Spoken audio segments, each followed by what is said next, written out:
what you were saying, it just is further like testament and evidence to me that you are a marketer because these are the exact challenges that marketers face across the board.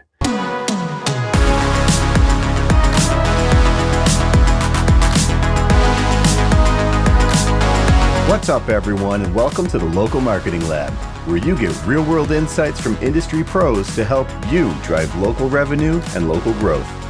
This podcast is brought to you by Evocalize, digital marketing tools powered by local data that automatically work where and when your locations need it most. Learn more at evocalize.com.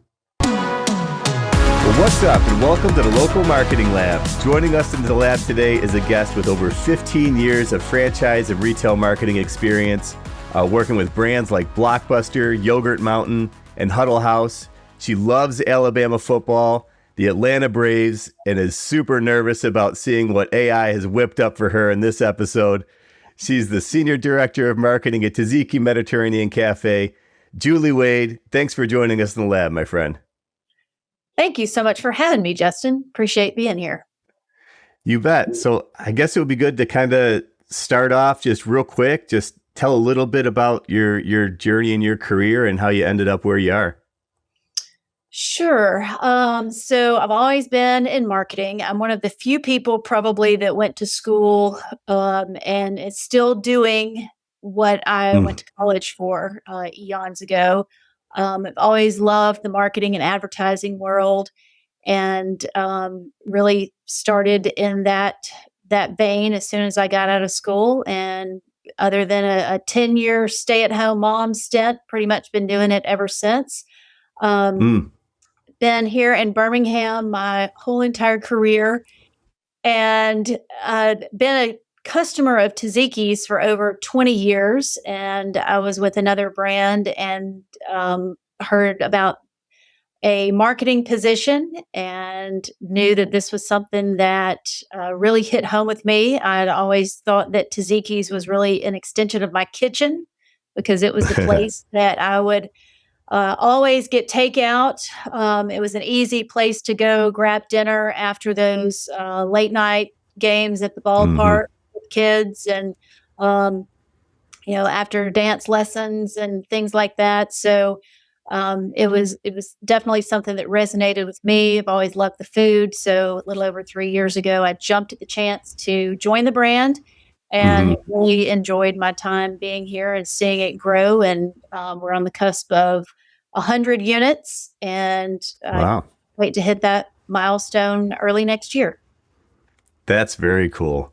It's interesting you say that you're one of the few that actually stuck through with your career and what you did in college. When I was I actually finished up my degree in economics, and I was working at Dish Network at the time, and I transitioned into tax accounting.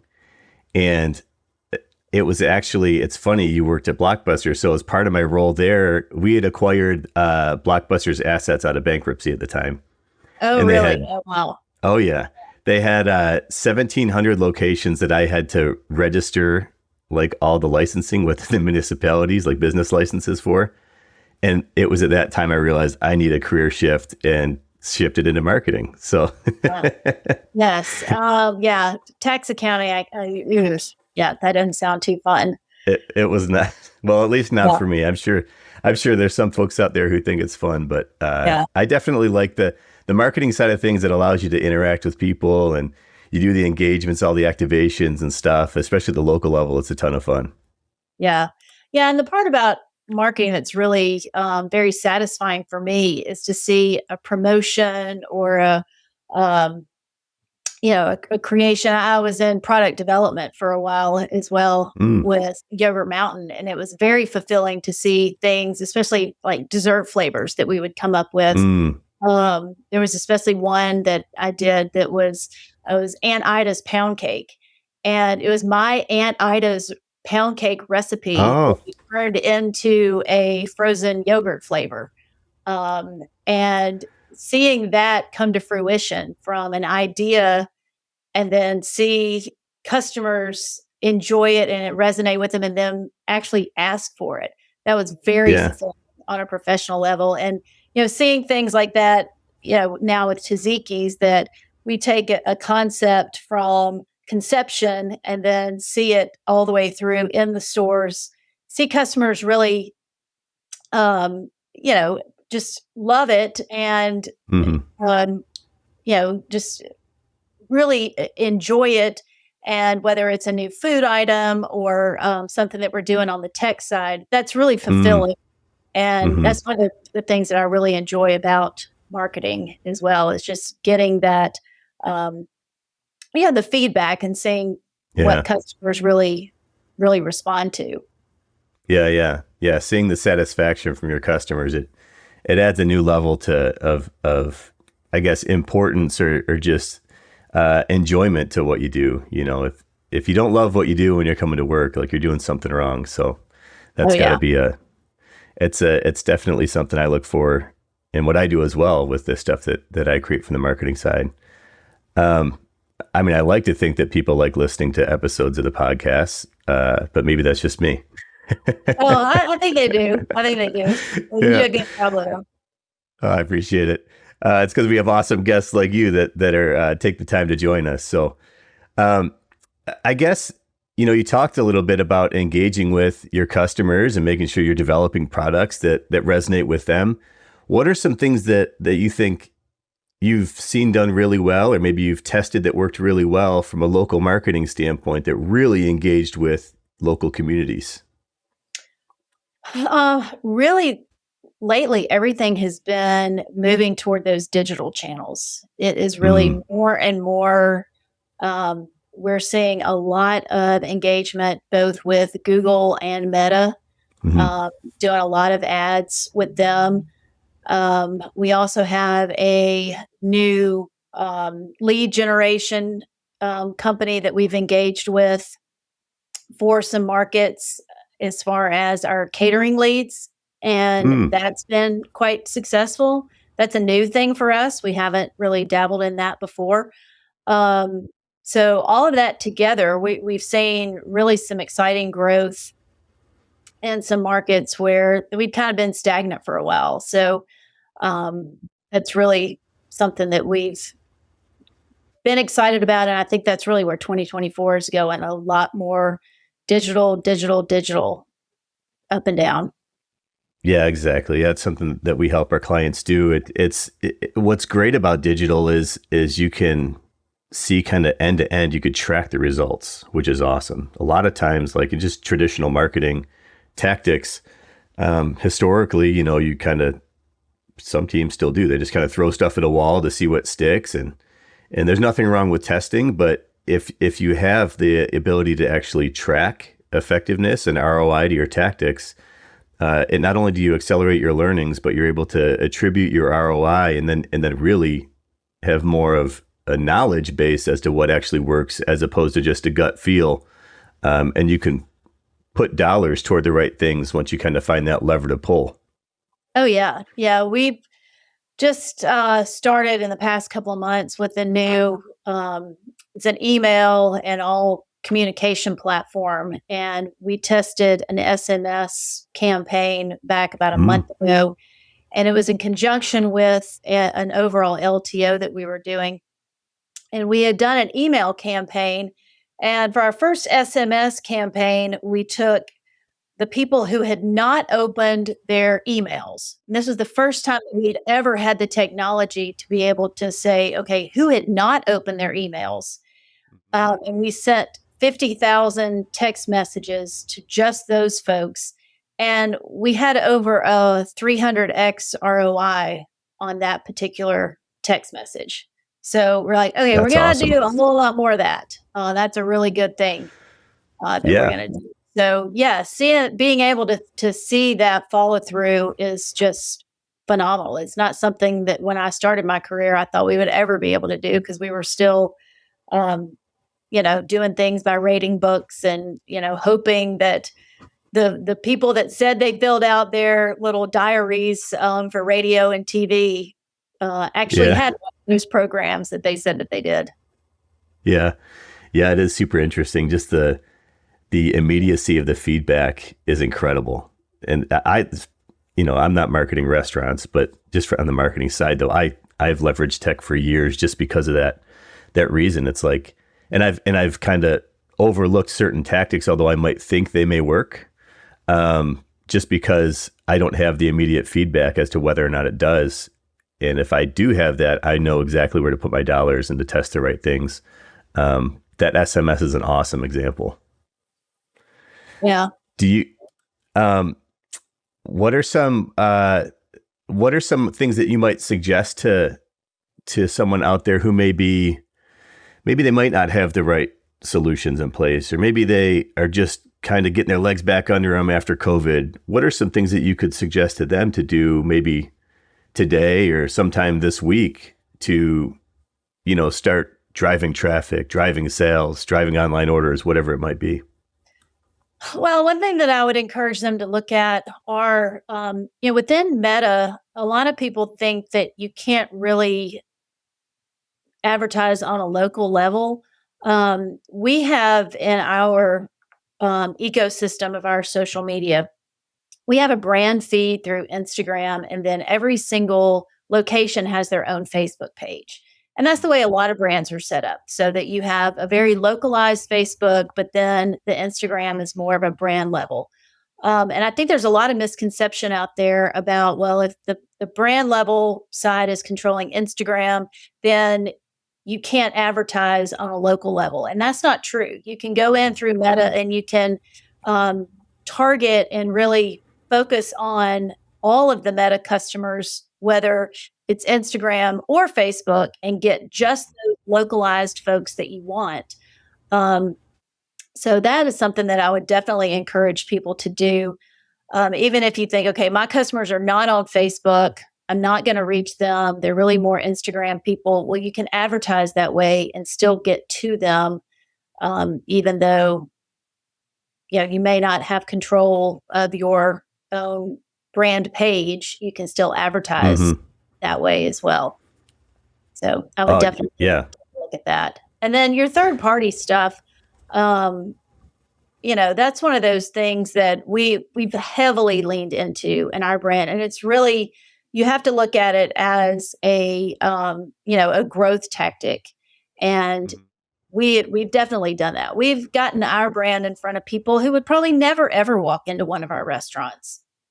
And, I did a demographic study the other day of one of our third party partners, and about a third of those customers don't show up at all in our demographic study of our dine-in customers. So there's there's a good bit of non-crossover there. Definitely lean into those third-party platforms and take advantage of those as much as you can. Yes, you're going to pay those commissions, but it's a new way to get your product into those people's hands, stomachs eventually, and do your best to convert them to first-party purchasers. Yes, absolutely. What I'm hearing you say is data, data, data.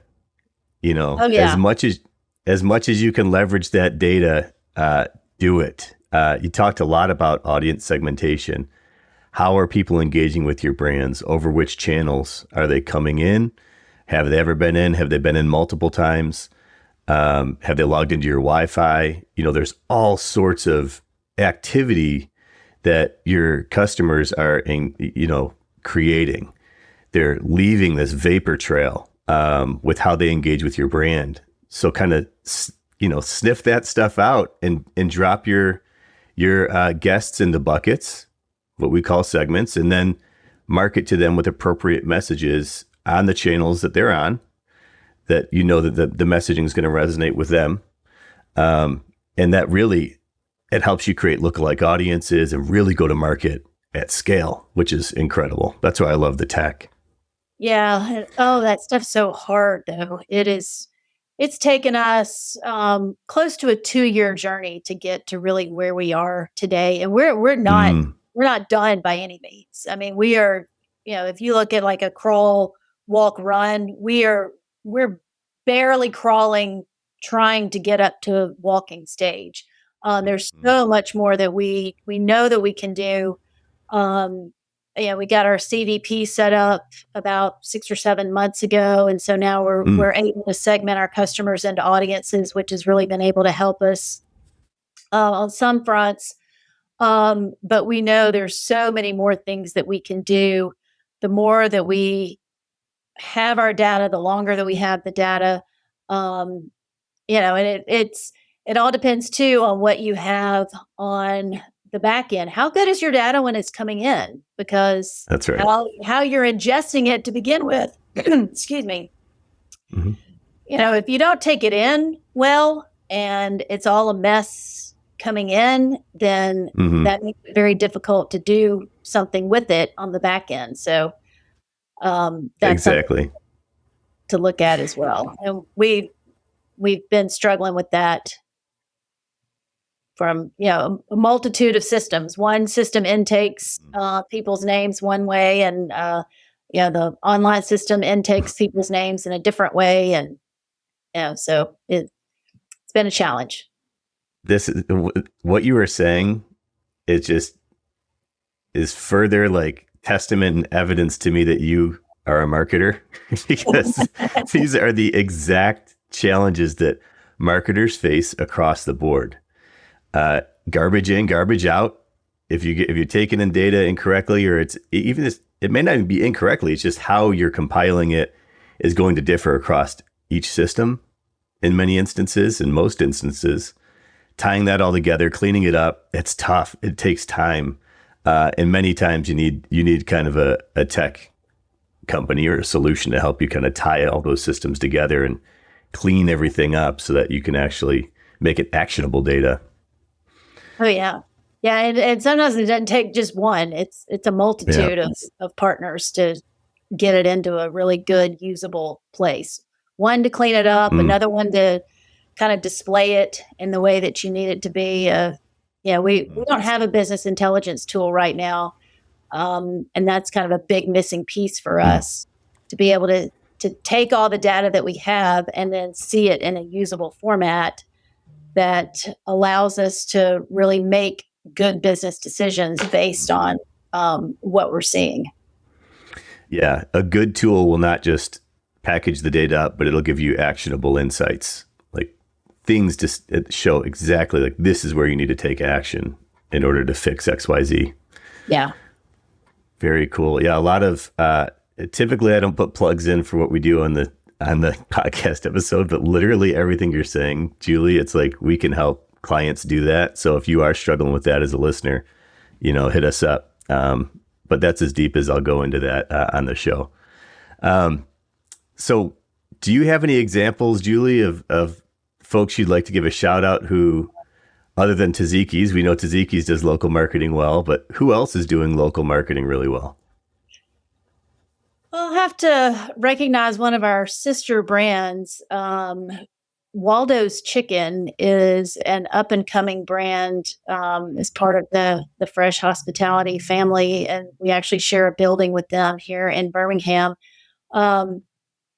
They don't really have much of a centralized marketing effort right now, so they're still pretty small. So they're forced to do everything on a local level, and I think they're taking advantage of some of the things that they're given and really doing some of the hyper local stuff in a pretty good way. Doing a lot of that grassroots, boots on the ground kind of stuff to get their name out and get started, and really just starting to do some of the digital things. And they're one-off situations. Here in Birmingham, I see some of the Facebook and Meta and Google things that they're doing from here as well. So I think they're just getting started and have a long road ahead of them, but doing a pretty good job to start with. No, that's awesome. Yeah, the grassroots stuff is super important and should never be overlooked. It's like no matter, how good of a digital strategy you have in place, local community, in person, in the places that they are, is so important to growing your brand. It all starts at a local level. going to games, going to, like you said, when you're going to your kids' games or their soccer matches or basketball games or whatever, there's lots of brands that actually partner with, schools nearby and churches and different organizations to actually get their brand in front of the attendees and get their food in their hand, as well as just create solid experiences that they can associate that good feeling with their brand. Yeah, and that's really how Taziki's grew from, its origin days. Keith Richards, our founder, was very involved in the Birmingham community and really instilled that sense of community and connection. Connection is one of our brand values, and that was something that was very important to him and to the rest of the company as we grew. And it's something that when we're seeking out new franchisees and new operating partners, that's something that we are certainly looking for, and making sure that we do have somebody that's connected to their community. We don't want absentee owners. We don't want people who are just going to, stick a manager in a store and they're going to be very removed from the business. We want people who are very ingrained in the community and very much a part of what's happening anywhere that we're putting at Taziki's, because that we know and understand how important that community connection is in any of the locations that we have. Yeah, it's the foundation for success. Yeah, for sure. Origin stories, that's interesting to me. As I think about who does local marketing real well, I know Taziki's come to mind, and I did kind of dig into the origin stories. And Julie, I can't help but to realize, like, you were there at the very first location, Athens, Greece. I think it was about, correct me if I'm wrong, is this about 250 AD? Yeah, that's exactly what it was. Oh, that is pretty funny, Justin. Obviously, you had a time machine. Yeah. Yeah. Taking me back. Awesome. Yeah, taking you back. Great. That's right. I was working on this image this morning, and I just laughed out loud when I had AI drop the crowd of people in the background. It's just the concept of having like a restaurant like this in Athens. It was just so funny to me. Oh yeah, I love the Taziki's tea seal in the back. Yeah, that's awesome. Just gold. Anyways, well, Julie, how could listeners follow your brand? All right. We've got, of course, our website, tazikis.com. We've got tazikisfranchising.com. We're on LinkedIn, and I'm on LinkedIn as well, Julie Wade, CFE. So, yeah, we're out there available, and would love to have y'all check us out. Absolutely. I highly suggest checking out both Julie, her profile, as well as Taziki's. Follow them, subscribe, and it's Taziki's Mediterranean Grill. Hit them up on social, stop in, pick up you guys are everywhere, like especially Southeast, huge volume of locations. I would say pick up a gyro. Like, I know you guys have a lot of good stuff, but I love the gyros, and they do not disappoint every time. Fantastic. What's your favorite kind, Justin? I just like any cheese. I love the lamb. Yeah. It's like we did as part of my MBA program, we went over to Europe and I got a lot of like shawarma over there, and I was like, man, I love this stuff. And then after that, I discovered, Taziki's when we were in Denver, and just love it. Yep. Yeah. Well, awesome. Check them out. Julie, it was a ton of fun having you in the lab today. Thanks so much for joining us. Thanks for having me, Justin. As always, thanks for joining us in the Local Marketing Lab. This podcast is brought to you by Evocalize. To learn how Evocalize can help you grow your business, visit evocalize.com. If you learned something new from today's episode, don't forget to subscribe on your favorite podcast platform and follow us on LinkedIn and Facebook at Evocalize. That's EVOCALIZE. And on X at Evocalize Inc. And remember, keep innovating and trying new things. You never know what's going to connect with your audience until you try. And until next time, thanks for listening.